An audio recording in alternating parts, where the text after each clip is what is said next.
Liberación Dominicana, pero sobre todo al país. Licenciado, usted ha dicho que rechaza el clientelismo y el asistencialismo estatal, pero el PLD resulta que es asistencialista y que es clientelista. Entonces, ¿cómo su propuesta va a prender en el PLD?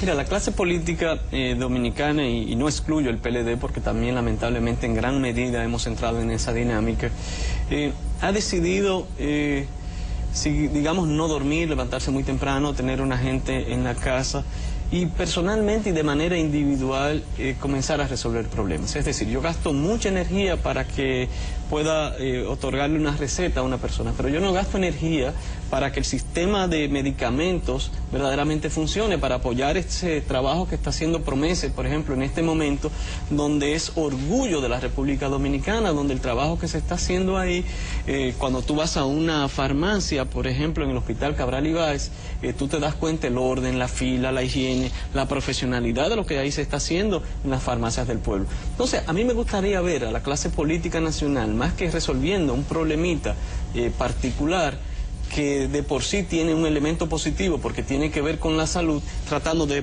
resolver los problemas generales. Pero lo peor no es eso.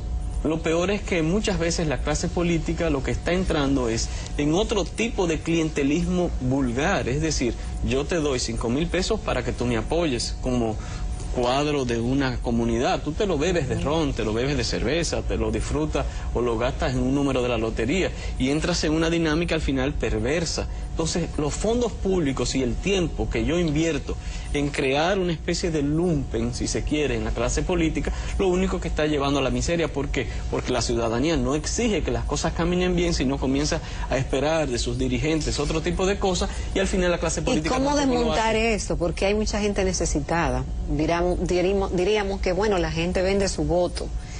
Necesita quizás los 500 pesos, los 1.000 pesos que le den, o la canasta, o el sí, o la promesa, que muchas veces nunca se cumple. Pero ¿cómo desmontar eso si ya se tiene acostumbrado a esa práctica? Yo tengo la creencia de que la mayoría de la gente no es así. La mayoría de la gente se levanta a las 6 de la mañana, tiene que ir a trabajar y no tiene acceso a la clase política.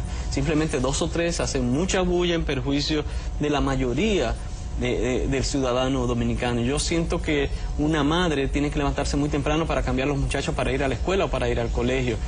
Igual el papá para ir temprano, sobre todo con todos estos problemas de transporte y del tiempo que tú tienes que llegar.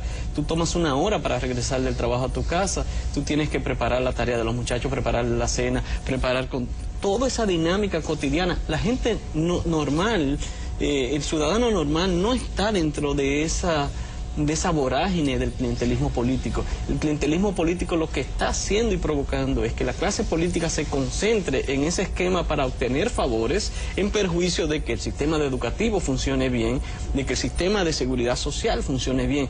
Yo prefiero invertir los recursos en un sistema educativo que camine y no estar regalando dinero a nadie. Yo quisiera ver que los muchachos puedan terminar su bachillerato y que no tengamos un 50% de los jóvenes en edad escolar del bachillerato fuera de las escuelas. Fíjate que tenemos una cobertura escolar de un 90 o 94% hasta el sexto, pero tenemos una cobertura escolar de solo un 50% en los muchachos que tienen que estar en bachillerato. Es una opción. Yo lo que presento como candidato presidencial al país es una confrontación de culturas.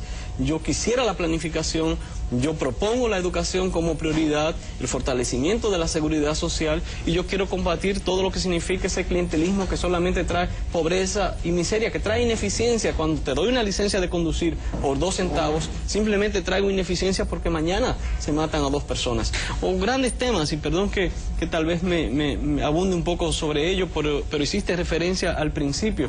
El tema de Haití. Nosotros tenemos que trabajar el tema de Haití seriamente.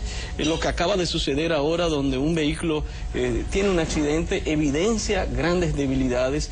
¿Qué sucede ahí? ¿Por qué no hay respeto por nuestros hijos y por nuestros niños? ¿Por qué ese cabo, ese raso, ese teniente o quien sea un general simplemente no toma las medidas del lugar para evitar que nuestras familias puedan disfrutar de la protección necesaria ante un posible brote de cólera? ¿Cómo sucede eso?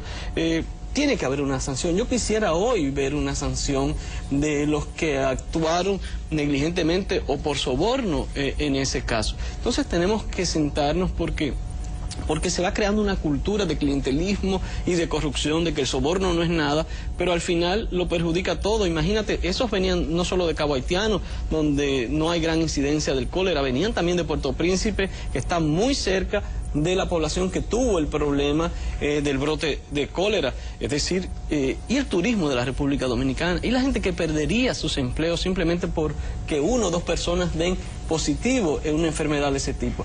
Todo tiene una relación, todo se vincula.